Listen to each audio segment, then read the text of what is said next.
A gente está super feliz, esse é o primeiro evento presencial do Reset. A gente espera que seja o primeiro de muitos. A gente queria agradecer aos nossos patrocinadores, o Itaú BBA, que é o nosso anfitrião aqui, o Fundo Vale, o Mercado Livre e a Cargill. Agora eu vou chamar a Vanessa para apresentar o primeiro painel e falar um pouquinho sobre o Reset. Bom dia, gente. Queria agradecer a presença de todo mundo aqui em nome de toda a equipe do Reset. É um prazer enorme ter vocês aqui, uma audiência hiper qualificada que a gente conseguiu reunir nessa manhã para discutir um assunto que está quente. Bom, muitos de vocês sabem, mas alguns talvez não, o Reset foi criado há 3 anos com a missão de fazer um jornalismo de excelência para cobrir essa transição da economia para uma economia mais sustentável e justa. Para nós é uma grande vitória estar aqui hoje, entregando o nosso primeiro evento, que a gente acredita que foi desenhado para trazer esse nosso DNA do jornalismo para um encontro ao vivo. Ou seja, conseguir discutir temas em profundidade e, ao mesmo tempo, promover conexão entre as pessoas, de ideias e também de oportunidades de negócios, né? A gente resolveu começar esse Reset Conecta, que é a nossa franquia de eventos com esse formato, com um tema que a gente considera que está muito quente aqui no Brasil, que é o de reflorestamento. A gente sabe que, no Brasil, um dos principais problemas da nossa contribuição para a mudança climática é a mudança de uso da terra, né, que envolve a supressão de vegetação nativa. Temos hoje mais de 70 milhões de hectares de terras degradadas no Brasil, e isso oferece uma oportunidade enorme, não só em termos climáticos, para o Brasil entregar suas metas de descarbonização, quanto também de negócios perante o mundo, né?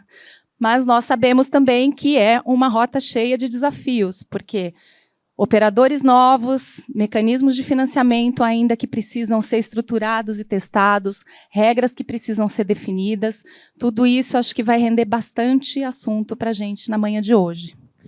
Então, vamos começar com o primeiro painel.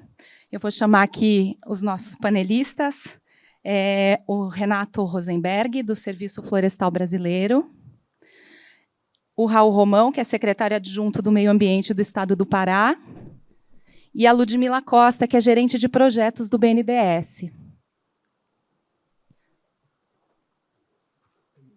Não, onde vocês quiserem.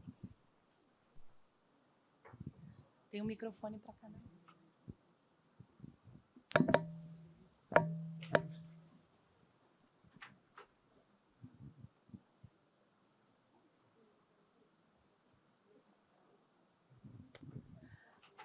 Vou apresentar melhor cada um deles.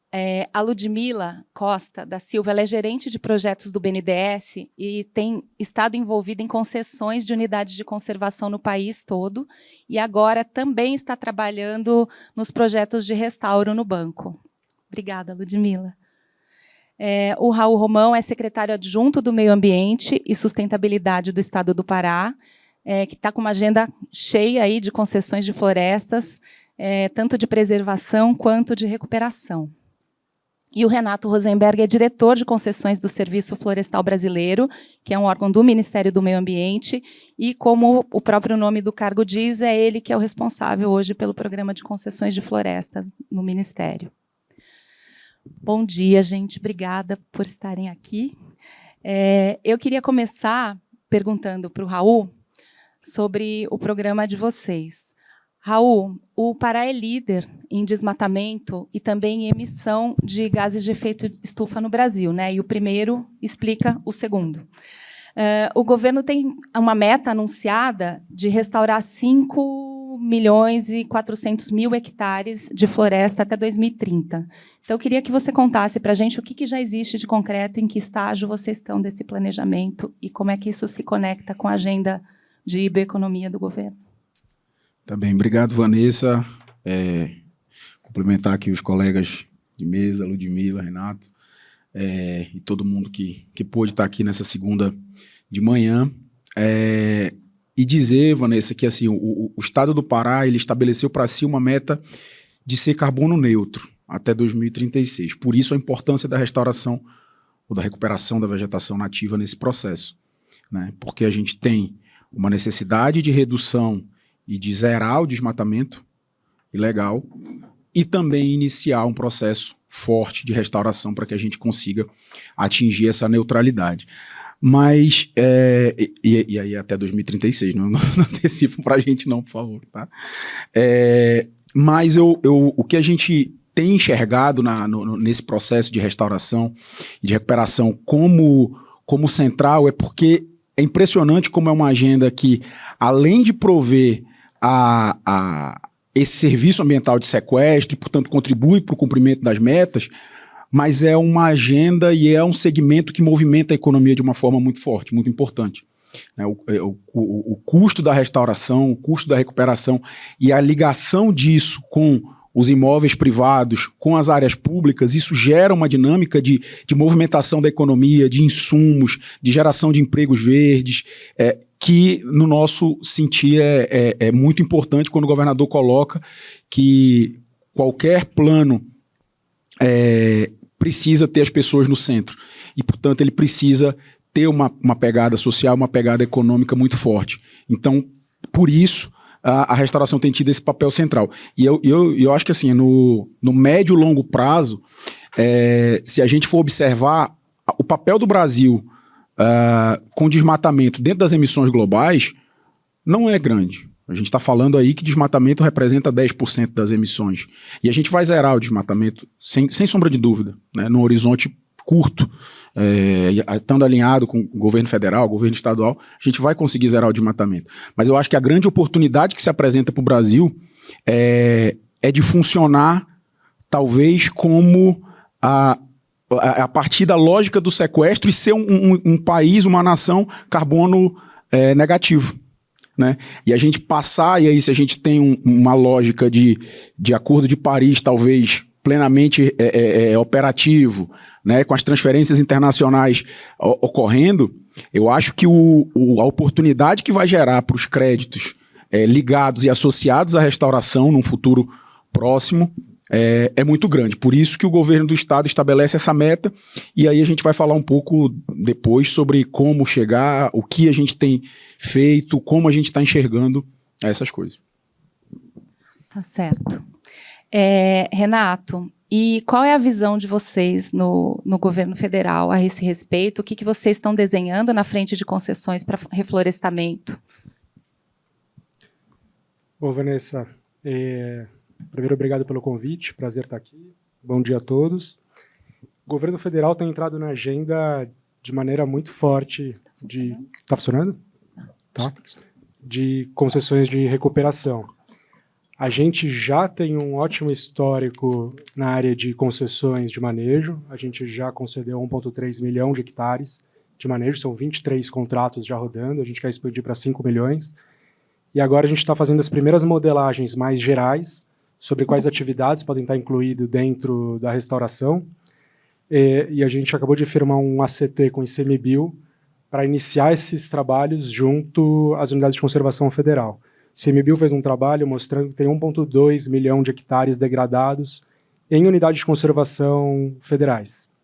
E a gente quer começar por ali, as concessões, porque a gente entende que você tem uma equação um pouco mais simples dentro das unidades, por questões fundiárias, por questões da regularização da terra, e etc. A partir das unidades de conservação e a gente fechando um modelinho, a gente pode expandir isso principalmente para as florestas não destinadas, que hoje são 50 milhões de hectares, das quais grande parte estão degradados. A gente acha que, fechando um modelinho nas unidades federais, a gente consegue expandir ele da escala para esse mecanismo. Quando? Olha, a gente a modelagem, a gente já contratou o consórcio para fazer essa primeira modelagem. A gente está definindo com o ICMBio quais atividades que vão ser possíveis dentro da... A gente quer começar pela Flona Bom Futuro, em Rondônia, que é uma área próximo a Porto Velho, que já tem bastante atividade de recuperação, e a gente mediu ali cerca de 14 mil hectares degradados. Então a gente acha que é um bom começo. O consórcio já está contratado, a gente convidou o BNDES agora para participar desse processo, e a gente espera lançar esse edital em meados do ano que vem. A principal variável aí vai ser a primeira discussão dentro do Tribunal de Contas da União. Então, vai ter toda uma discussão sobre precificação de carbono, projeção de preço, de quantidade, e o tribunal tem sido bastante detalhista nas modelagens econômicas de manejo, e na área de restauração a gente tem muito menos dados disponíveis, então é uma variável quanto tempo a gente vai enfrentar esse debate. Mas eu acredito que meados do ano que vem, a partir de junho, a gente vai lançar esse edital no mercado. Obrigada, Renato.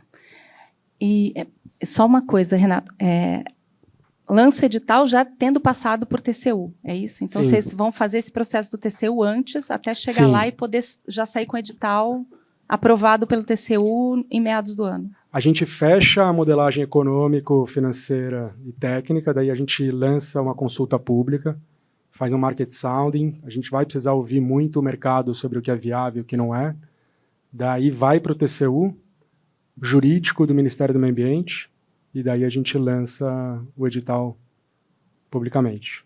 Tá bom, obrigada. Ludmila, bom dia. Como é que o BNDES está atuando nessa agenda de concessões florestais? Quais são as oportunidades que vocês veem? Bom dia a todos. Bom dia, Vanessa. Estão me ouvindo bem? Então, o BNDES, enfim, acho que o pessoal deve ter visto até uma entrevista recente, né, do nosso presidente Mercadante, colocando a restauração como uma prioridade dentro do banco, né? Isso tem alguns motivos, né? É uma atividade que ela consegue, além de causar um impacto muito positivo em termos ambientais e climáticos, também movimentar toda uma cadeia aí sustentável, né? Que é necessária para a gente fazer, inclusive, cumprir os compromissos brasileiros. Dentro do BNDES, a gente já tem uma história aqui recente de parceria com o Serviço Florestal para as concessões de manejo florestal. Então, a gente está estruturando aí 8 áreas com o Serviço Florestal para manejo. 3 delas, inclusive, são voltadas à recuperação, né, à substituição de uma vegetação exótica por uma nativa, mas são no sul do país. O edital está aberto, quem tiver interessado. E aí a gente está também atuando em outras 2 frentes, né? Essa ligação com as prioridades dentro do governo federal é muito importante. Então, a gente, já no ano passado, tinha uma iniciativa que foi firmada, um acordo de cooperação com o ICMBio, o Ministério do Meio Ambiente e o BNDES, para a gente estruturar concessões que pudessem ser voltadas a pagamentos por serviços ambientais, crédito de carbono, um estudo prévio, né, ali para a gente poder lidar com o arcabouço disso, e a gente está vendo agora, o estudo agora está finalizando, a gente está vendo como as concessões voltadas para a restauração são low-hanging fruits aí que a gente tem que atuar. E em outras frentes também, né, dentro do BNDES, a gente está muito voltado, enfim, necessário, a gente sabe que é necessário a gente expandir financiamento, é necessário a gente pensar em outras iniciativas ali dentro de financiamento que não seja só o privado, então, né, reembolsável, não reembolsável. Temos uma atuação já anterior, mas que está expandindo muito em termos de restauração ecológica dentro do programa Floresta Viva, que acaba justamente juntando aí recursos privados com os recursos públicos e a gente conseguir fazer ter um impacto maior em termos de resultados para a restauração. Acho que isso é um pouquinho que a gente está fazendo. Vamos voltar nesse tema daqui a pouco. Eu queria pedir para o Raul completar um pouco, Raul. Você falou mais genericamente, mas eu queria que você atualizasse a gente sobre em que estágio estão agora os planos de vocês, porque tinha um cronograma para esse ano. Vocês gostariam de levar já alguma coisa para a COP, né, do Programa de Concessão de Restauro, e eu queria que você atualizasse a gente sobre isso. Legal, Vanessa. Dentro dessa lógica de meta, só para ficar aqui cartesianamente demonstrado, a gente tem as oportunidades. Parte dessa meta vai ser cumprida em áreas privadas, a gente tem consciência disso. né, e os atores que estão aqui são fundamentais nesse processo. A gente tem, por exemplo, no plano de restauração que vai ser lançado Plano Estadual de Recuperação da Vegetação Nativa, que vai ser lançado na COP, a gente identifica ali 1,5 milhão de hectares de passivo de reserva legal em grandes imóveis, só em grandes imóveis, né? Então a gente já sabe a concentração, a densidade, onde isso está altamente concentrado em determinada região, em determinadas regiões, 2 ou 3 regiões do estado. Então a gente vai colocar essa inteligência territorial à disposição do mercado para que possa atuar de forma eficiente. Então a gente está falando de a restauração em áreas privadas. Áreas privadas de pequeno porte, aí a gente já está falando de recuperação florestal produtiva, sistemas agroflorestais, e a gente tem um arranjo de negócios aqui também bem maduro para endereçar isso. Agora, outra parte desses 5,65 milhões de hectares vai ter que vir de áreas públicas, né? E aí, quando a gente vai falar de áreas públicas, tanto as unidades de conservação quanto as florestas públicas não destinadas, a gente enxerga que são oportunidades. Nessa primeira, né, já que o Renato trouxe os detalhes também, então nessa primeira ideia é que seja dentro de uma unidade de conservação, né, na APA Triunfo do Xingu, e que o montante mapeado até o momento é 10.200 hectares, né, de área contínua, né, para essa primeira concessão.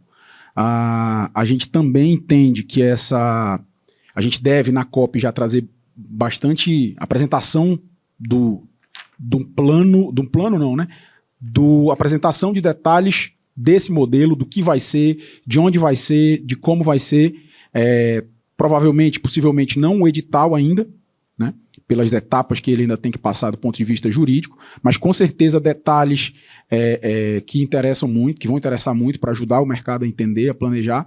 Mas antes disso, e a gente quer talvez agora ainda no mês de outubro, no mais tardar novembro, chamar o mercado para que a gente possa discutir os gargalos, a gente possa discutir quais os medos, o que é que tem que ser endereçado necessariamente para que tenha atratividade essa concessão, né? A gente sabe que, por exemplo, a questão da permanência é uma questão ainda a ser estudada, né? Nas áreas de concessão. Isso envolve, na concessão pública, isso envolve muito uma atividade do Estado, porque o Estado tem que garantir ao concessionário a plena posse e operação do que ele concedeu, né? Mas a gente pode aproveitar e discutir também em relação aos privados, que a gente tem um arranjo regulatório que não foi pensado para essa lógica aqui, né? De supressão de vegetação secundária, o tratamento dado à vegetação secundária, né? No Brasil, mas falando do Pará, não foi pensando de que a gente queria deixar há muitos anos aquilo, foi pensando como que eu posso legalmente suprimi-la para continuar a atividade agro-silvopastoril. Então, toda a mentalidade dela foi pensada diferente. Então, a gente vai ter que repensar isso, e o plano prevê esse repensar, dialogando com o setor. Então, assim, e uma última coisa, antes de passar a bola, é que, considerando essa necessidade do Estado de garantir a posse e a segurança da operação, as outras concessões em seguida, que vai ser um programa de concessões do Estado, devem ser definidas e planejadas e feitas num raio aí de 30 a 40 quilômetros dessa concessão âncora original, para que toda a mobilização de investimento que o Estado tem que fazer para garantir isso seja feito de forma inteligente. Porque eu não posso fazer uma concessão aqui na APA e ter que mobilizar uma estrutura do Estado e fazer uma outra lá no Marajó e ter que fazer... Quem conhece o Estado aqui sabe o que eu estou falando, e ter que fazer uma outra lá no Santarém. Não. Então a gente precisa estruturar isso num raio que o Estado consiga atuar com eficiência ali.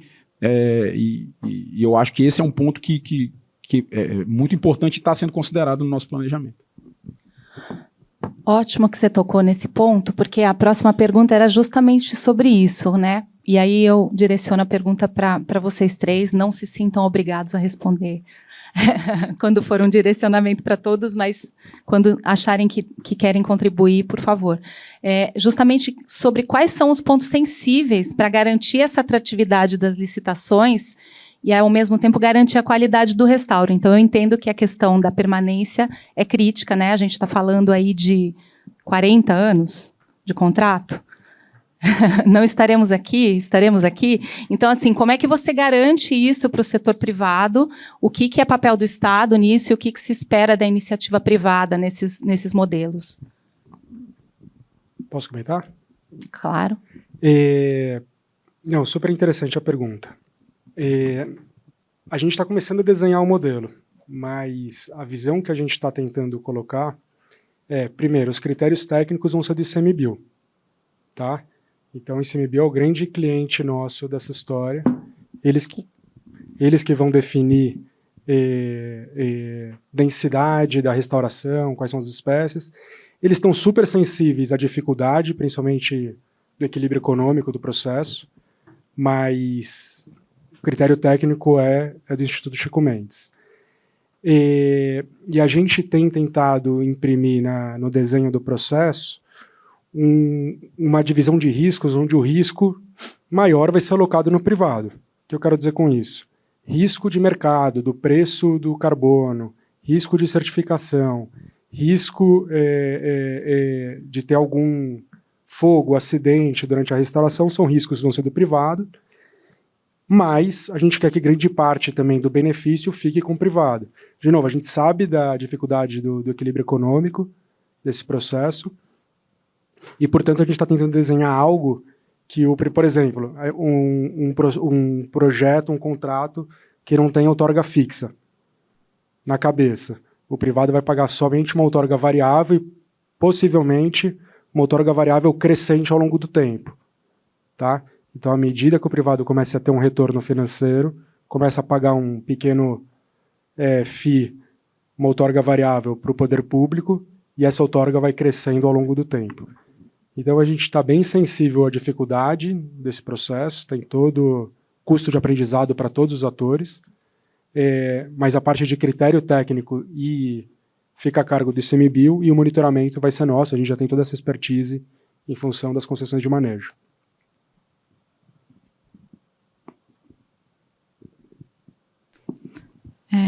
Contribuindo só um pouco aqui, acho que para a parte de estruturação, outro ponto importante para garantir essa atratividade tem relação direta com o quanto esse processo também se torna sólido, né, tendo em vista ali outros stakeholders, por exemplo, tribunais de conta, órgãos fiscalizadores e até, enfim, atores que podem ser envolvidos ali, talvez não diretamente, porque a gente, né, em termos de atores locais, comunidades ali que não vai ser objeto, né, de nenhuma concessão, restauro que tenha gente ali dentro, mas a gente sabe que são interlocutores ali muito importantes. Então, dentro da estruturação, a gente tem que fazer essa conversa e esse alinhamento para também garantir segurança jurídica, né, além de mercado que o Renato mencionou. Sobre esse ponto da atratividade, Vanessa, a gente precisa ir para a lógica do risco, né, como foi falado. Tem também alguma coisa ligada aos recursos necessários, né, aos recursos compartilhados que são necessários para que o processo aconteça com a maior eficiência e o menor custo, né? E aí tem toda a parte da cadeia de suprimentos, tem toda a parte da capacidade técnica mesmo, não da empresa, mas do entorno, suprir a empresa com aquilo para que se torne uma operação viável. Isso é um ponto. Alguma coisa de questões logísticas que a gente tem que pensar quando a gente está escolhendo o lugar também, para não inviabilizar. Mas quando a gente vai discutir risco, isso é um dos assuntos que a gente vai querer trazer quando a gente fizer agora em outubro esse chamado, ou novembro, ao mercado, para discutir detalhes. Esse é um ponto, sem dúvida, que a gente vai trazer. A quem cabe o risco, né, numa matriz ali de determinadas coisas. Tem coisas ordinárias e tem coisas... o fogo, tem o acidental, tem aquele criminoso, tem aquele... Então tem muitas variáveis, né, para a gente endereçar nisso. Agora, eu acho que o Estado ele tem um poder, talvez, de mobilizar capital não reembolsável, vamos dizer assim, para garantir de operação. Porque, assim, é um processo de aprendizado para todo mundo. Ninguém nunca fez. Então, naturalmente, já é um processo de alto risco, né? Já seria, e por ser a primeira vez, vai ser um processo de altíssimo risco. Então, me parece que a gente precisa trazer recursos de redução de risco, de garantia da operação, para que a gente, e aí fundo garantidor, o Estado do Pará já fez um fundo garantidor de operação de crédito para sistemas agroflorestais, por exemplo, que era uma coisa que os bancos ainda, só que a gente está abrindo agora para os outros bancos, ainda era para o Banco do Estado do Pará apenas. Mas vocês vão abrir para outros bancos agora? Para entrar como garantia em estruturas de financiamento de bancos privados, por exemplo? Para operação de crédito de restauração de sistemas agroflorestais, que eu estou falando. Sim. Né? Uma outra dinâmica. Era exclusivo para o Banco Pará, agora a gente vai abrir para os outros bancos, esse FGI. A gente pode pensar um arranjo parecido para restauração em larga escala, para a restauração das próprias concessões do Estado. E a gente consegue mobilizar atores para esse tipo de coisa, porque é um capital que se multiplica. Né? É um capital de X ali que vai permitir um investimento muito maior e que vai conseguir talvez destravar uma agenda, destravar um programa. Então eu acho que esse também é uma outra forma que o Estado pode atuar nessa redução de risco e no aumento da atratividade, né, que foi a pergunta. Sim, e a próxima pergunta é justamente sobre como que essas concessões vão parar de pé em termos financeiros, né? Como é que vocês imaginam a remuneração do concessionário? O Renato falou um pouco disso. O que entra como receita? É carbono, outras fontes de receita para fechar a conta? E até o que vocês imaginam aí de equity, capital, financiamento? A princípio, a nossa ideia é começar com recuperação ecológica. Então, basicamente, a receita seria carbono. Principalmente se a gente for trabalhar com unidade de conservação de proteção integral. A gente está estudando outros modelos, por exemplo, de silvicultura de nativas, mas existem uma série de incertezas que a gente precisa discutir com o mercado para ver como se endereça essas incertezas. De novo, assim, pelo governo federal, pelo Ministério do Meio Ambiente e Serviço Florestal, a gente entende que são projetos onde o privado vai assumir a maior parte do risco e também, consequentemente, a maior parte do benefício econômico. Então, o risco de financiamento vai ser do privado, não vai ser uma PPP, vai ser uma concessão puro sangue, né? Onde não vai ter subsídio público, porque atualmente, enfim, a gente não vê espaço fiscal nem para iniciar essa discussão no Ministério do Meio Ambiente. Mas eu acho que o BNDES está desenhando algumas linhas de financiamento mais apropriadas, né? Ludmila, conta tudo para a gente. O que o BNDES vai fazer nessa frente? Tem sido falado um pouco que deve vir linhas, né? Que é uma coisa ainda escassa, crédito para financiar esse tipo de operação. A gente tem visto muito capital, né? Em fundos e tal, em criação de empresas, mas o crédito ainda pequeno, escasso, enfim, a gente está começando isso tudo, mas o que você puder adiantar, a gente vai discutir no último painel um pouco mais sobre financiamento, mas você está nesse painel e não no último, então, por favor. É a pergunta que não quer calar, né, gente? Então, o banco, ele hoje tem algumas frentes de financiamento voltadas à restauração, né? Mas a gente vê, né? A gente tem o Fundo Clima, né? Mas aí é um financiamento para grandes empresas, ele tem uma taxa super atrativa. Mas aí a gente está falando, né, de um nicho de mercado, né, que é muito específico. Também, né, dentro do não reembolsável, como eu falei, tem o Floresta Viva, que tem um consórcio ali de entes privados que estão colocando dinheiro não reembolsável junto com o BNDES. O BNDES tem alguns editais voltados para isso, então teve um edital de restauração voltado para manguezais, outro no Amazonas, né, tem um aberto agora no Xingu, né, e tem uma meta aí de restauração em torno de 30 mil hectares aí nessas áreas.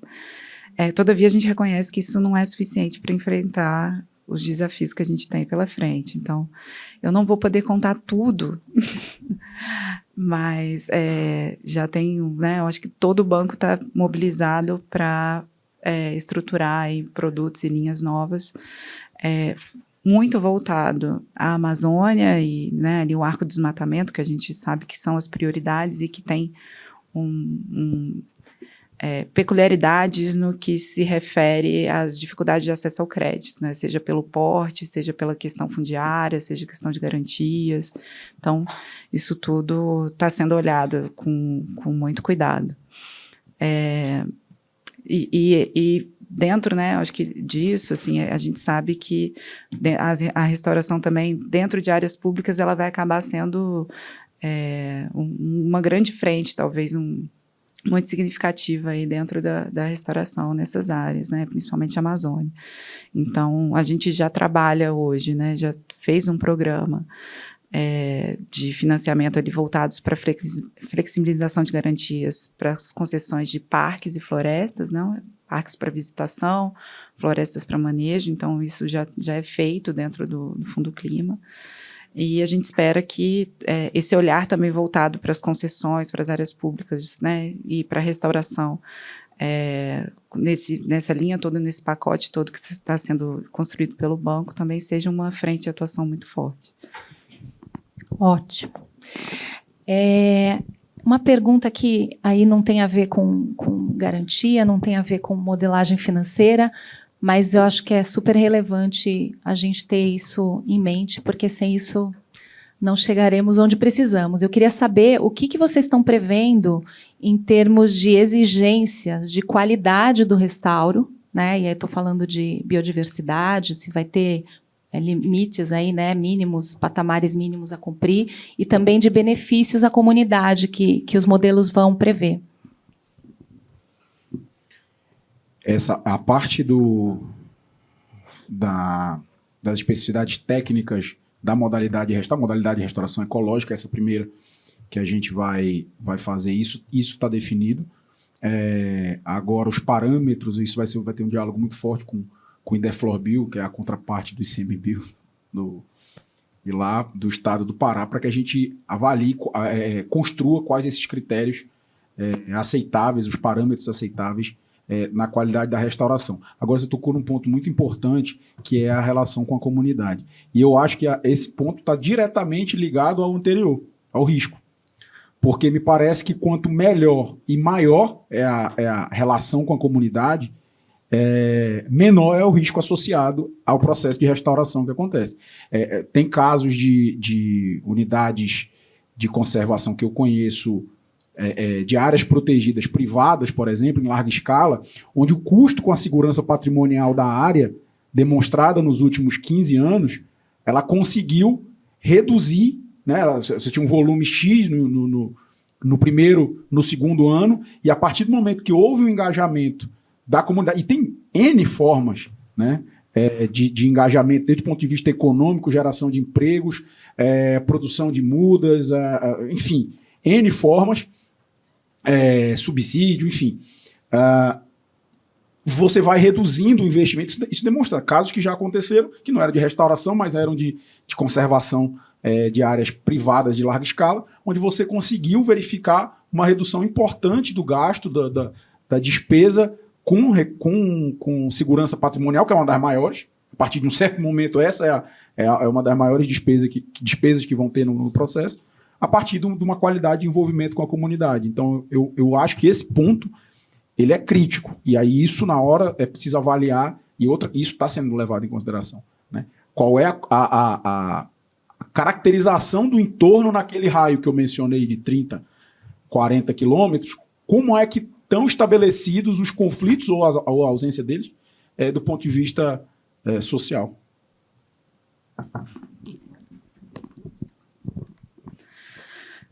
Dentro da estruturação que a gente já tem outras concessões, né, tanto as de manejo quanto de visitação, a gente construiu, enfim, a gente ajudou a construir no BNDES um instrumento que a gente chama de encargos acessórios socioambientais.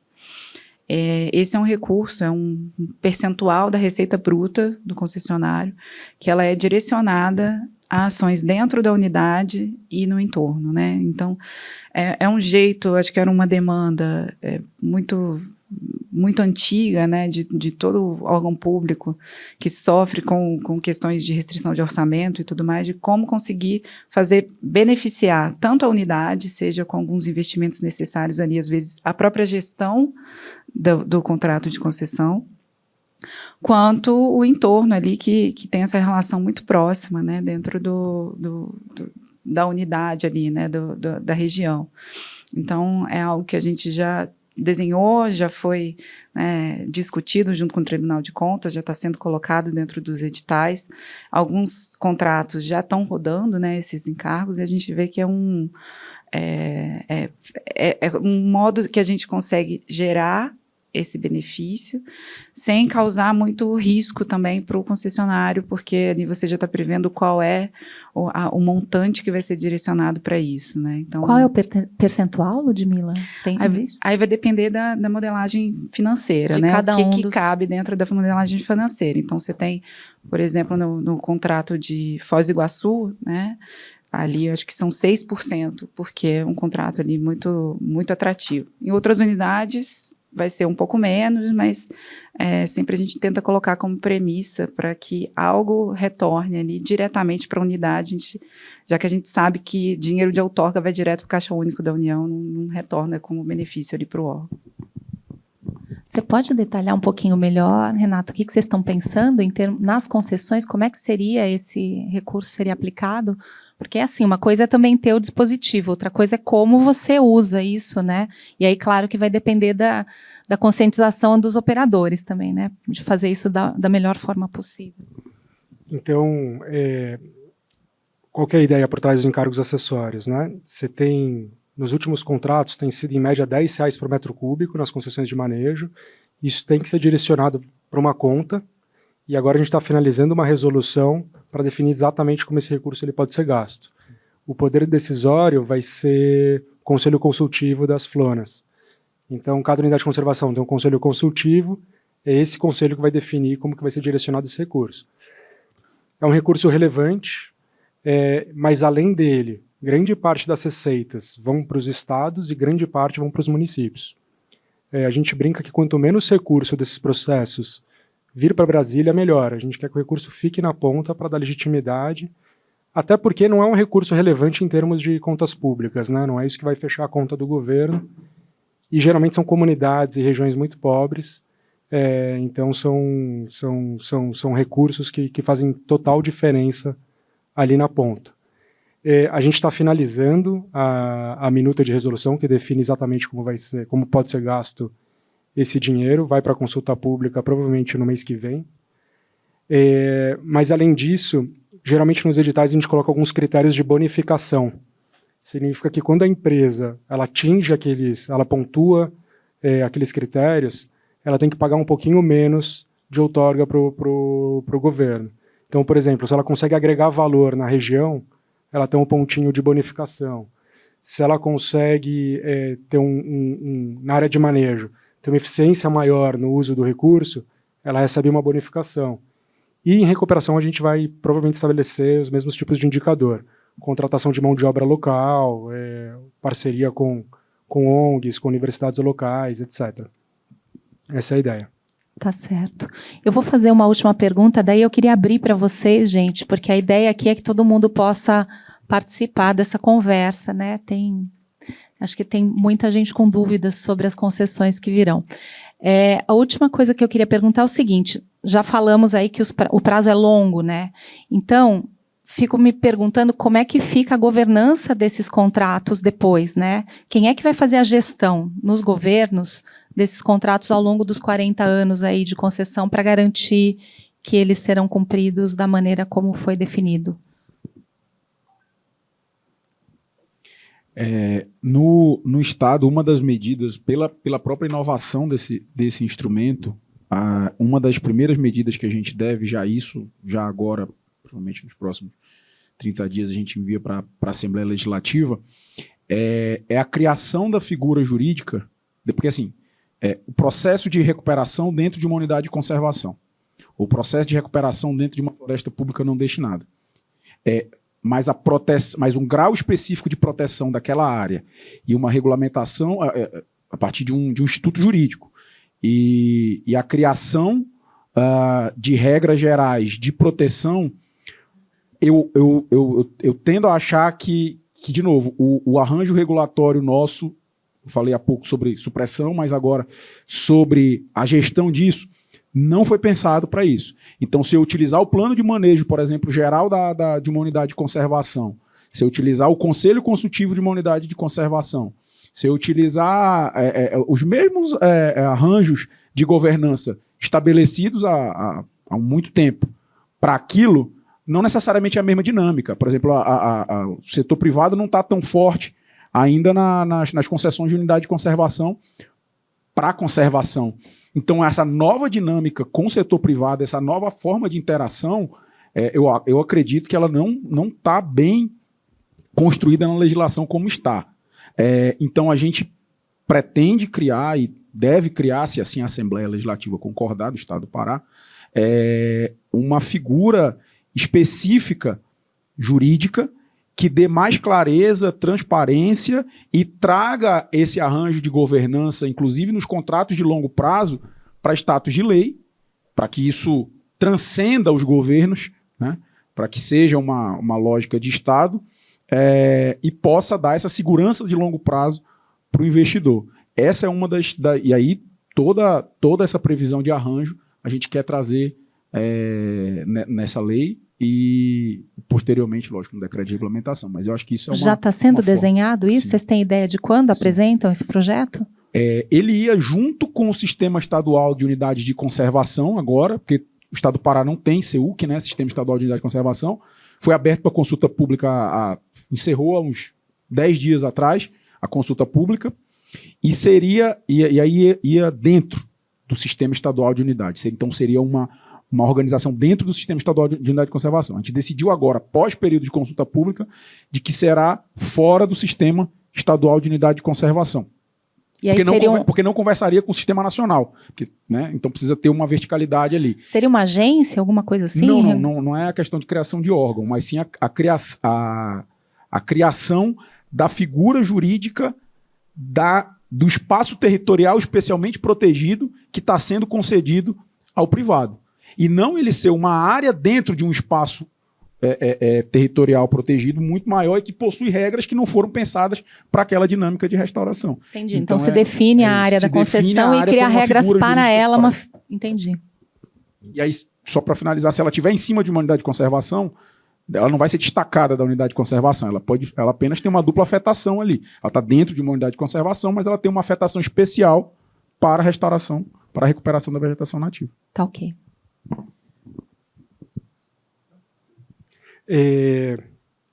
Olha, a gente já tem um protocolo super bem definido para a parte de manejo.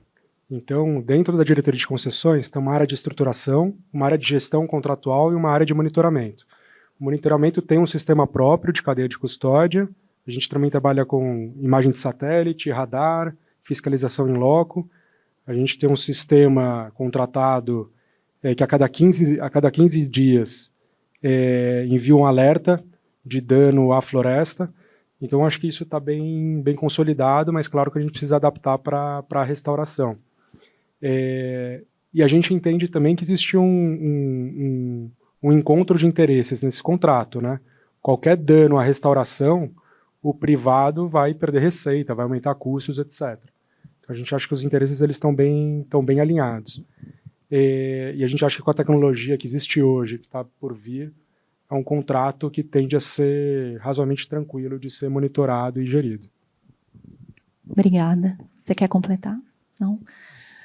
Gente, vamos abrir para perguntas, então? Quem gostaria de falar? Aqui na frente nós temos... Você quer usar um... vai nesse, gente. Olá, bom dia. Érica.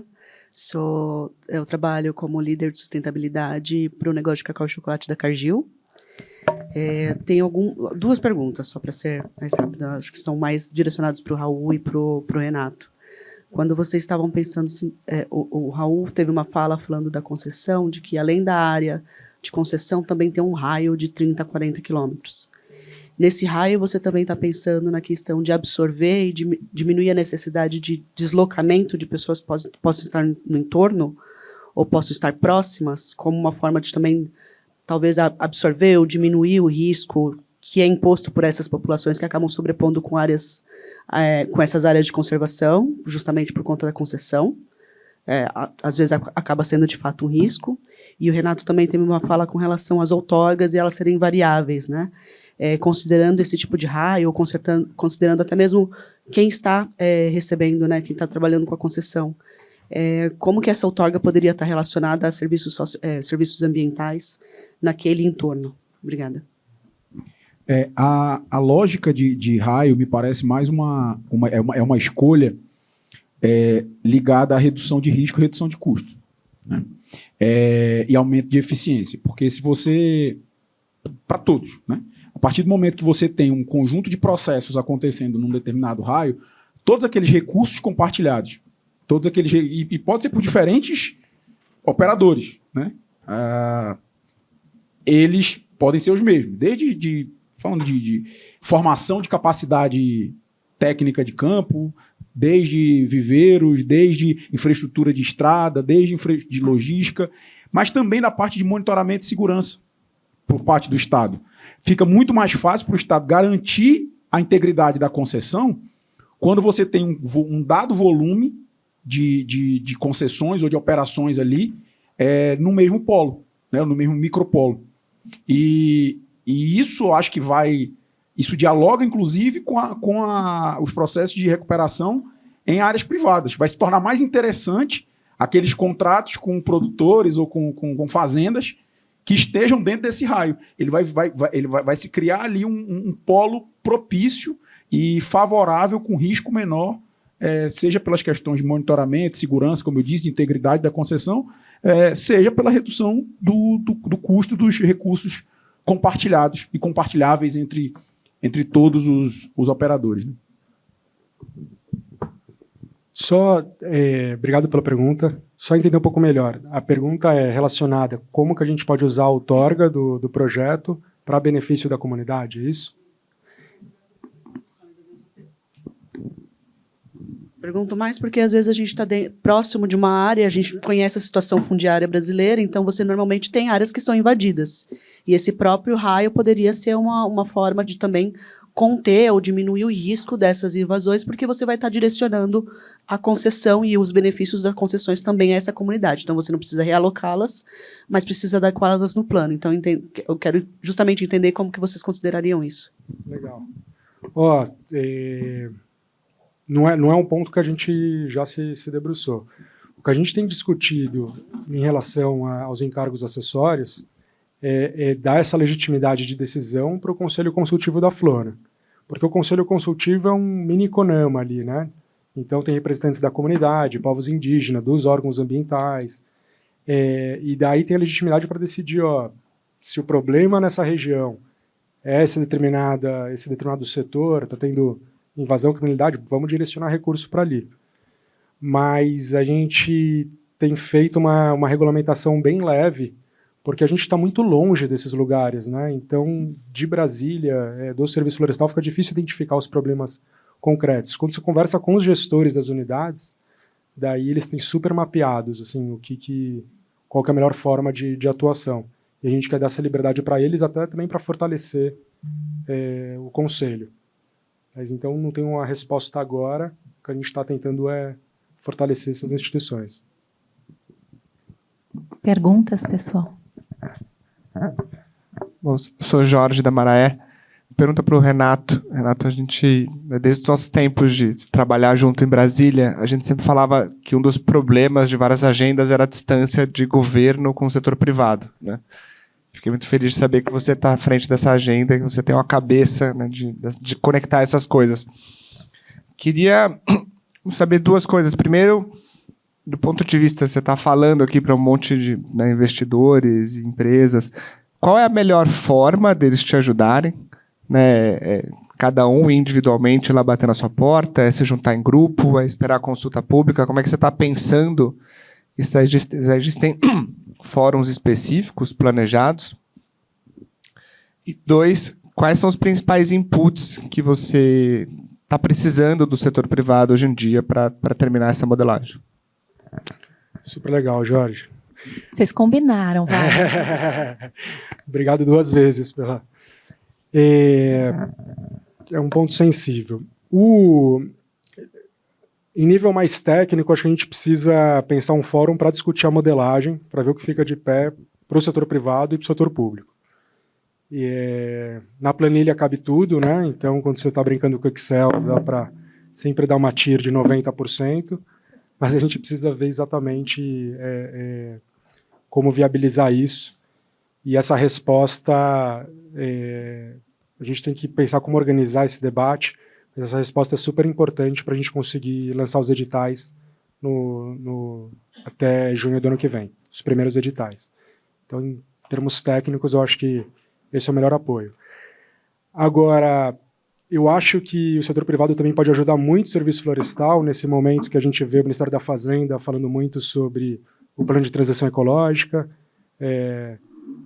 Estava vendo ontem o LinkedIn da Raquel Biderman falando sobre o Haddad colocando concessões florestais como um dos principais desafios e instrumentos do governo em termos de conservação. Eu acho que a gente precisa ter uma agenda coletiva de fortalecimento das instituições, das organizações que trabalham com isso. Então, por exemplo, o Serviço Florestal Brasileiro está sempre naquele imbróglio entre ser uma autarquia e ser uma secretaria do Ministério do Meio Ambiente. Eu acho que levar essa mensagem da importância de ter um órgão mais forte, mais independente, que tem autonomia para gerir os contratos, é um discurso muito bom que o setor privado pode fazer para o centro do governo. Eu acho que eles estão com as portas abertas, os ouvidos abertos, mas é uma mensagem importante de se chegar lá. Perguntas? Olá. Aqui, ó, gente. Pode começar pela... Ele está sem o microfone aqui, pode começar você, e depois então, a gente passa para cá. Bom dia, Alex, Centro de Estudos Rio Terra. Duas questões, uma primeiro para o Raul, é que assim, quando eu melhoro e concentro as forças em um dado espaço, né, eu melhoro a permanência, mas eu pioro a possibilidade de vazamento. Então, isso é uma questão que vocês vão ter que lidar, porque isso é histórico na Amazônia, quando eu aumento a pressão em um dado lugar, a frente de exploração ilegal migra para outro. Né? Então, assim, não adianta a gente ter um projeto que parece que é bom em uma determinada área, mas que no final das contas ela está causando desmatamento em outro. Então, isso é um ponto importante. E com relação a esse encargos acessórios, né, a gente trabalha lá no entorno da Flona do Jamari, não acompanho todas, mas lá, como que funciona isso?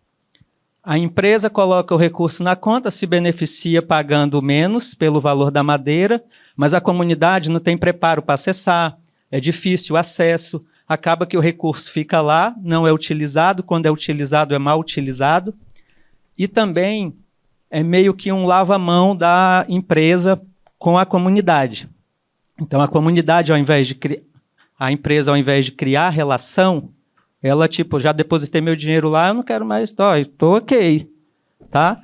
Então, como é que a gente melhora esses mecanismos e como a gente faz com que as empresas elas possam gerar, de fato, relação? Porque isso que importa, não importa ter dinheiro, importa a relação com a comunidade. E aí, queria saber em que medida vocês estão pensando em melhorar esses aspectos. Obrigada por essa pergunta, hein?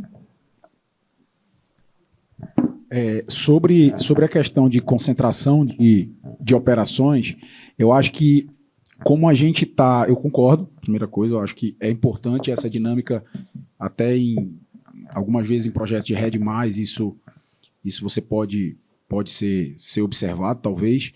E agora, assim, a gente tem tantos pontos a testar e tantos pontos a provar ainda agora nesse novo modelo, nessa nova forma. Isso aqui é uma conversa que há 3 anos atrás era inimaginável, há 5 anos atrás era inimaginável. Então a gente tem tanta coisa nova para testar, desde a relação com a comunidade, tentar uma forma nova de relação com a comunidade, desde nós vamos ter a infra necessária para fazer aquilo, desde como que o carbono vai se comportar no seu preço, na sua instabilidade ou estabilidade de preço, desde como a governança de longo prazo vai se dar. Tem tanta coisa para a gente avaliar, testar, reduzir risco, que num primeiro momento parece que faz mais sentido trazer a concentrar esses esforços e a gente não está falando do programa inteiro de restauração ser feito num raio, mas da gente ter os primeiros testes com esse risco, pelo menos, de monitoramento e segurança e garantia da concessão, pelo menos esse, bem mitigado, para que a gente possa testar os outros. Porque se a gente não consegue segurar a onda, né, não consegue garantir a integridade daquela concessão que foi feita, o Estado, a gente, enquanto Estado, não consegue garantir aquilo, a gente não vai conseguir testar as outras coisas. Então, por isso que parece que nesse primeiro momento faz sentido que a gente tenha ali 3 a 6 concessões nessa ordem de grandeza que a gente falou aqui, num dado raio para que a gente possa, para que o Estado possa, dada a limitação de recursos do Estado mesmo, ser eficiente na garantia disso. E aí que a gente consiga testar o restante. Em relação à repartição de benefícios com a comunidade, eu acho que os modelos testados, e essa é uma outra questão ligada à necessidade de se criar um espaço territorial diferente daquele maior. Hoje, por exemplo, se a gente fosse fazer com a lógica e a governança estabelecida, a gente faria uma coisa considerando a APA Triunfo do Xingu como um todo, né? E aí eu teria muito mais dificuldade de fazer com que aquele projeto gerasse os benefícios no entorno diretamente ligado a ele. A gente está falando de uma unidade de conservação gigantesca, né? Então, a gente também precisa testar novas formas de relação com a comunidade, porque eu super concordo com isso, de que muitas vezes esse dinheiro, como você falou, dinheiro não é tudo, muitas vezes ele piora a relação entre comunitários, a relação do entorno, e ele causa mais problemas do que traz oportunidades e soluções. Sobre a questão das empresas apenas depositarem um recurso e não executarem, não fazer projetos de qualidade, né? Olha, não existe bala de prata para resolver isso. Assim, é um ponto que a gente está super atento, mas é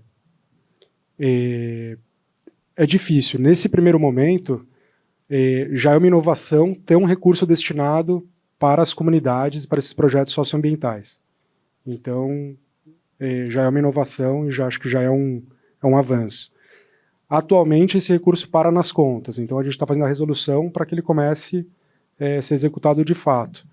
E a gente acredita muito que dando poder, empoderando os conselhos consultivos, eu acho que vai ter um olhar da ponta legítimo para avaliar a qualidade desses gastos.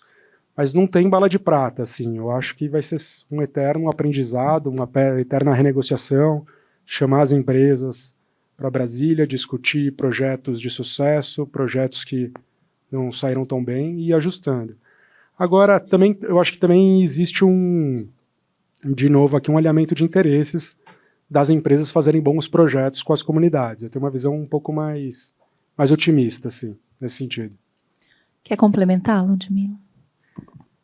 A gente queria encurtar o painel para recuperar o atraso, mas a gente não está conseguindo. Eu acho que é uma ótima provocação, assim, né? Os encargos acessórios, né, eles são já uma pequena evolução dos bonificadores, né, daquele indicador social que já estava dentro dos contratos antigos. E ele tenta, justamente dentro da cláusula de contrato e da regulamentação, colocar um pouco mais o concessionário dentro dessa execução, né? Então, tem um pouco mais de enforcement para que ele execute aqueles recursos, né? Algumas coisas podem ser discutidas e talvez elas não tenham que ir necessariamente para resolução, porque cada unidade vai ter uma realidade diferente. Mas dentro dessa discussão, que, claro, ela tem muito a evoluir, tem muito sobre de que forma esse concessionário pode fazer para que esses recursos não fiquem empossados. Então, de repente, é possível pensar numa agência executora, ou é possível pensar num projeto de mais longo prazo, né, em que aí você tem um comprometimento mais longo prazo desse recurso e uma facilidade, né, de execução, que a gente sabe que é difícil.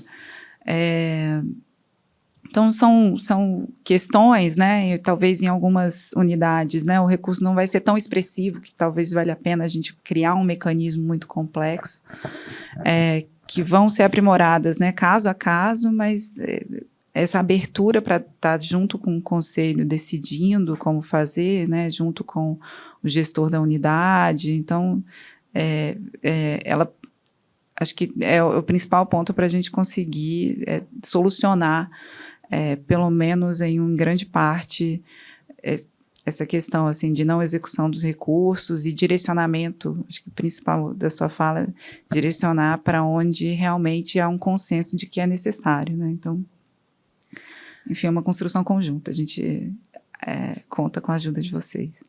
Obrigada. A gente tem uma pergunta do Paulo. E aí eu vou encerrar, gente. Se pudesse ser para uma pessoa, para a gente conseguir não atrasar muito o nosso cronograma aqui. Então, eu sou Paulo da Move, para Ludmila. Se você for pensar no investidor dos sonhos para escalar a concessão, quais são as características desse investidor? A gente pode fazer mesmo uma lista de desejos? A gente sabe que é um mercado muito novo, né? Seria muito interessante a gente ter algum conhecimento já em restauração, em carbono, alguém que já tem ali uma facilidade ou uma proximidade com instituições que lidem com essas populações do entorno, que são, na maioria das vezes, vulneráveis. Às vezes a gente está lidando com populações tradicionais também. Então, assim, se for para colocar aí, claro, uma capacidade de gestão e investimento, né, para que, enfim, não sei se é tão fácil a gente encontrar assim, né, já que é um mercado muito novo. Talvez outra coisa, né, conseguir entender um pouco do mercado de concessão florestal, né, porque a restauração, a gente sabe, tem players que já tem sua história em restauração, mas lidar com o contrato público, com metas, com toda essa relação com o ente público, é uma expertise muito específica, que aí eu acho que a gente está realmente criando algo novo, porque a gente não tem ninguém que... Né, o mercado de concessão e restauração ainda não existe, né? Então, é uma evolução, vamos encontrar.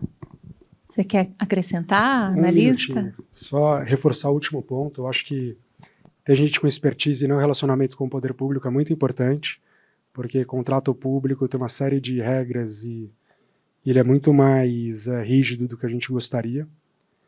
E também um departamento jurídico mais menorzinho. Porque o que a gente tem de concessionário é beligerante na justiça, então toda discussão vai para a justiça, daí todo mundo perde um tempo, uma energia, esse negócio é inacreditável. Eu acho que talvez, Paulo, e obrigado pela pergunta, mas eu acho que a síntese talvez seja um investidor colaborativo, né? Eu acho que no sistema vigente a colaboração ela perde para a competição. A gente sabe disso. Mas a gente tentar entender o momento que a gente compartilhou bem aqui do momento inicial, e ser o mais colaborativo possível em encontrar soluções, seja de redução de risco, seja de relação com a comunidade, seja de surgimento de novos negócios derivados daquela uma concessão pode fazer surgir N novos negócios no entorno de outros portes, né, de menor porte. Então, assim, se um investidor colaborativo está com você, ele te ajuda a pensar nessas soluções, ao invés de ativar o modo law enforcement. Gente, muito obrigada. A gente vai encerrar por aqui.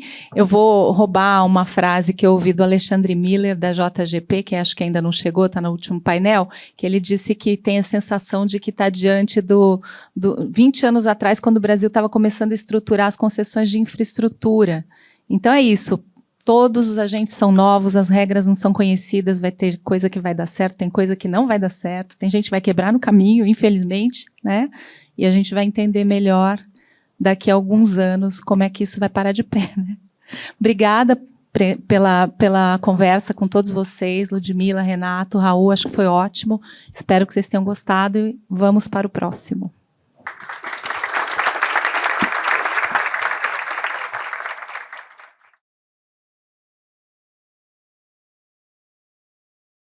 Eu queria convidar vocês a ouvir sobre um outro café que a gente considera um projeto muito especial, que é o Café Apuí, um café amazônico, agroflorestal, orgânico.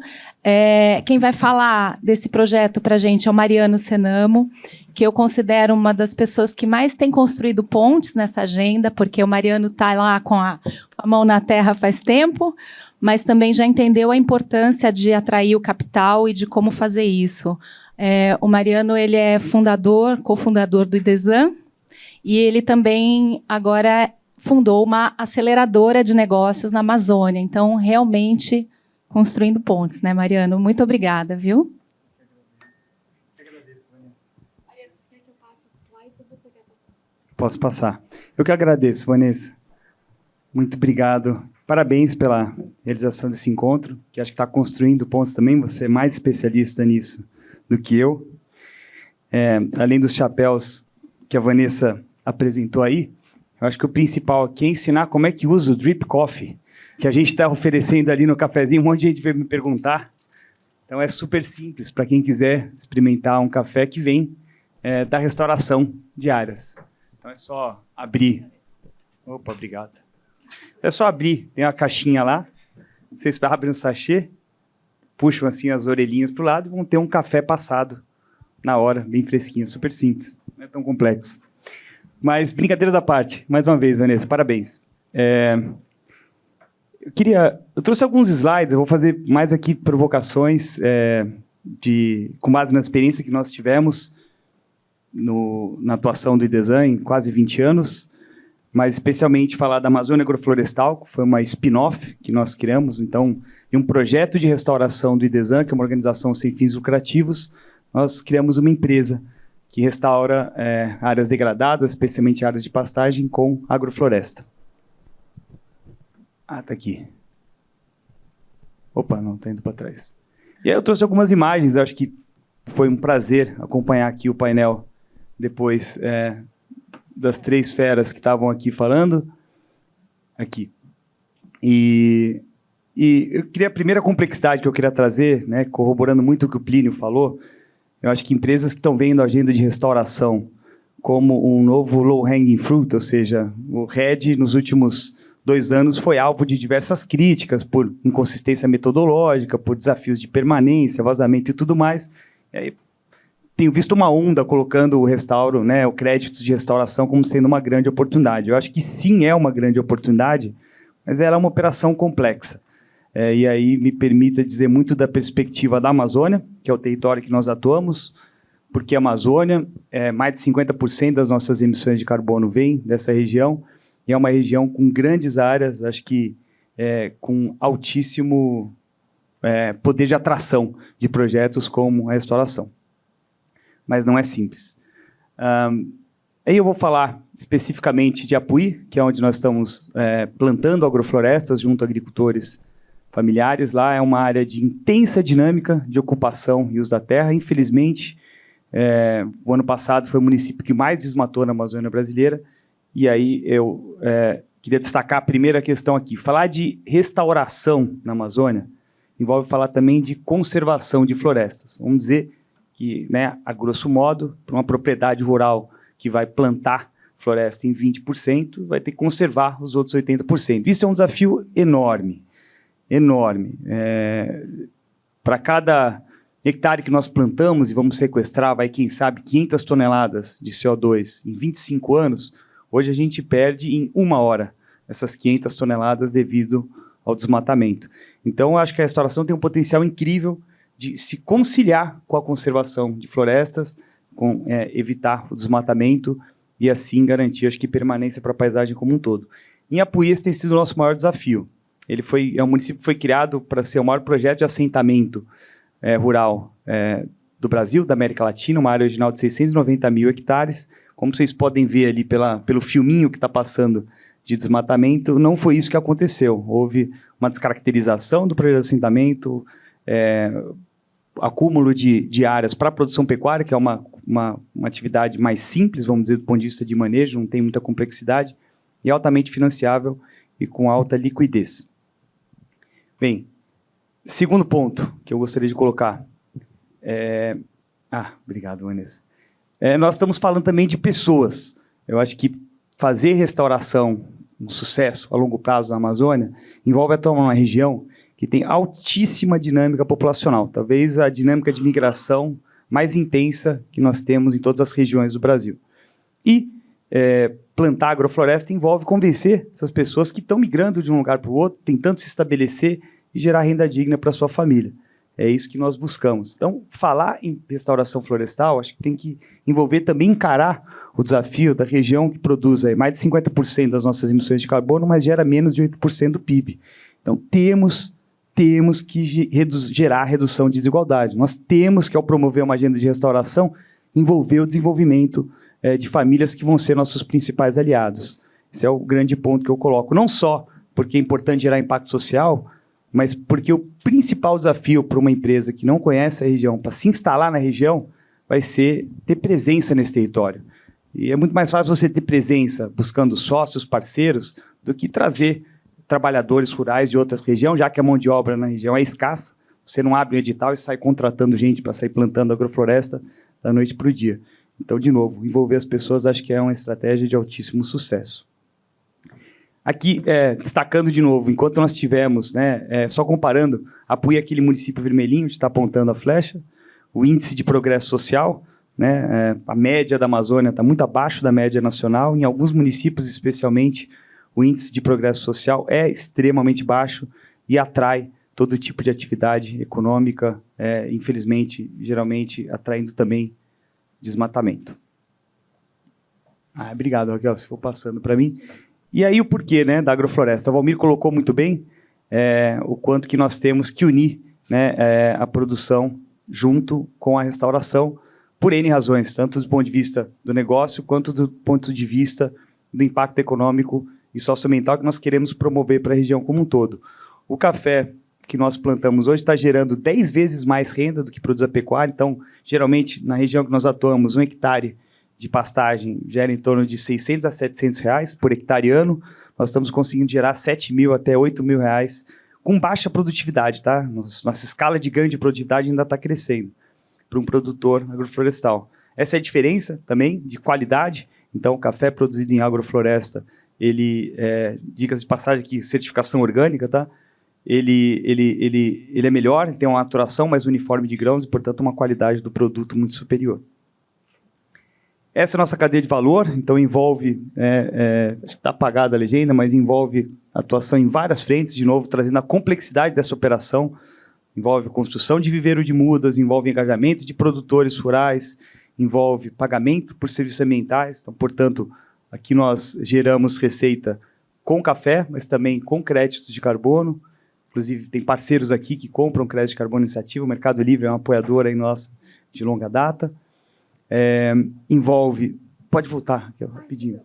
Não, envolve o beneficiamento do produto, então regiões remotas não é todo produto que você consegue gerar com a restauração florestal, ele vai apodrecer no meio do caminho, então tem que ser o que a gente chama de culturas industriais, que você consegue processar, armazenar e transportar por uma logística longa, e envolve também instrumentos financeiros apropriados, e aí tem também aqui parceiros que participaram em várias etapas, o Fundo Vale apoiou desde o começo o projeto, quando ele ainda era um projeto e não era uma empresa, o Fundo ABF está por aí também, depois que nós criamos a empresa, fez um aporte de investimento relevante para o nosso ganho de escala, e vários outros, eu cometo aqui o deslize de talvez estar esquecendo alguém. Vamos em frente. Por fim, aqui, de novo, eu queria ressaltar a importância de se ter presença no território. Esse é o nosso time, todo esse escalão de baixo é a nossa equipe de campo, praticamente todos são amazonenses e rondonienses, a PUI fica numa fronteira ali entre o Amazonas e Rondônia, equipe de cima também, majoritariamente de amazonenses, é o estado onde nós atuamos, e uma equipe altamente engajada. Não é fácil conseguir botar gente boa para trabalhar na fronteira do desmatamento. E aí fica aqui também um destaque, acho que o Plínio e o Valmir destacaram bastante, o quanto que não é uma low-hanging fruit, é sim uma baita oportunidade, mas a gente vai ter que investir muito. E aí eu queria terminar, Vanessa, com três acho que, desafios aqui que eu colocaria principais. A rede de insumos, já foi falado, é muito importante, e precisa desenvolver toda a cadeia para a produção agroflorestal e para restauração também. investir pesado em pesquisa e desenvolvimento para ganho de eficiência e aumento de competitividade. Falta muito, então hoje, nosso principal desafio com o café é oferta, não é demanda. Então a gente tem a produção do ano inteiro vendida e a gente está tentando ganhar escala. Né? Nós estamos falando de 83 famílias, são as famílias que hoje fornecem o café que a gente traz para o mercado. Essa meta é mais 160 famílias até 2026. Vamos plantar 500 hectares até 2026. É uma escala pequena, perto dos números grandiosos que foram aqui apresentados, mas, de novo, nós não estamos só querendo plantar a floresta, nós estamos querendo fixar um agricultor que ali no limite está todo ano pensando se ele abre 1, 2, 3, 4 hectares de floresta para plantar mais pasto ou se ele tenta captar financiamento para intensificar sua atividade de baixa produtividade. Então, trazer esse produtor é muito importante. E, por fim, nós temos que pagar o custo de oportunidade dos produtores. E não é só uma questão de fazer conta em planilha. Vamos falar que nós estamos falando de fluxo de caixa, né? Uma atividade que vai gerar receita, vai gerar payback em 10, 15 anos, contra uma atividade de altíssima liquidez. Não tem atividade mais simples para você operar do que a pecuária, especialmente quando ela tem baixa tecnificação. Você tem liquidez, você não demanda muita mão de obra. Geralmente, uma propriedade familiar consegue cuidar de 50, 60 hectares de floresta. Já com a agrofloresta, o desafio é muito outro. O Alex tem um trabalho incrível também lá na Rio Terra, em Rondônia, e sabe o quanto é difícil a gente gerar renda e garantir o compromisso. Todos os produtores, todas as famílias que entram no projeto assumem o compromisso de zero desmatamento e a gente gera crédito de carbono com isso também. Então, consorciar o crédito de restauração com o crédito de desmatamento evitado é um ganha-ganha enorme. Acho que era isso, no sprint aqui, para sobrar um tempinho para a gente conversar, Vanessa. Mariana, eu queria te agradecer muito por essa fala, porque eu acho que apareceu na pergunta que você fez no começo, né? Acho que foi o Alex que fez lá atrás, sobre não basta ter recurso alocado, mas você precisa operar bem esses recursos para que eles se reflitam em benefícios para a comunidade, né? Porque eu acho que só transformando a economia local e fixando as pessoas é que a gente, de fato, vai ter permanência, né? De todos esses projetos que a gente está discutindo aqui hoje. Eu queria te perguntar o que você diria para o pessoal que está estruturando concessões? Que tipo de dispositivo a gente poderia ter para assegurar que isso acontecesse? Eu não sei se teria um dispositivo imediato, mas assim, eu fico muito feliz de ver a turma aí super engajada, Serviço Florestal, o BNDES, o secretário do Pará, empolgados com a agenda. Mas é isso, o zerar o desmatamento não é dado, tá, gente? Acho que a gente está tão empolgado com a gente que às vezes a gente está virando uma página cedo demais. De novo, para cada hectare que nós plantamos, assim, em 25 anos, 1 hectare é desmatado e emite todo aquele carbono, quando não é um hectare de reflorestamento que é revertido em pouco tempo. E aí eu citaria muito a necessidade de ter muita firmeza com conciliar essas agendas, porque não é fácil, né? E muda rápido. Né? Assim, hoje a gente está numa onda de otimismo. Vamos lembrar que ano passado nós tivemos a maior taxa de desmatamento na Amazônia dos últimos 10 anos. 4 anos passa rápido, muito rápido. Né? Cadê o Valmir? Tá ali. Eu sempre pego o Valmir para Cristo, né? Quando era secretário de Meio Ambiente lá no Pará, estava numa onda onde o governo estava investindo pesado em conservação de floresta. Mas, depois de pouco tempo, essa onda se passou e o desmatamento voltou a crescer a todo vapor. E é isso. Se a gente não trabalhar com a raiz profunda, vamos dizer, não só do reflorestamento, mas da conservação de florestas, o desmatamento vai sempre passar por ondas. É cíclico, é muito fácil de ver. Basta estender um pouco a nossa visão, um pouco mais lá atrás, que a gente vai ver. Então, eu acho que é isso, trabalhar muito bem com a raiz profunda do desmatamento, que são as pessoas. Então, a gente gerar modelos de restauração em alta escala, só concentrando renda, só implementando grandes atividades em grandes empresas, não vai resolver o problema. Eu acho que o foco tem que ser trabalhar nas duas frentes, e essas grandes empresas vão ganhar muito em buscar, de novo, descentralizar a sua operação, trazendo sócios locais, parceiros locais, que simplifica a operação muito, muito mesmo. Mariano, muito obrigada pela tua presença, pela tua fala aqui, que eu acho super importante. Pessoal, vamos tomar o café Apuí agora?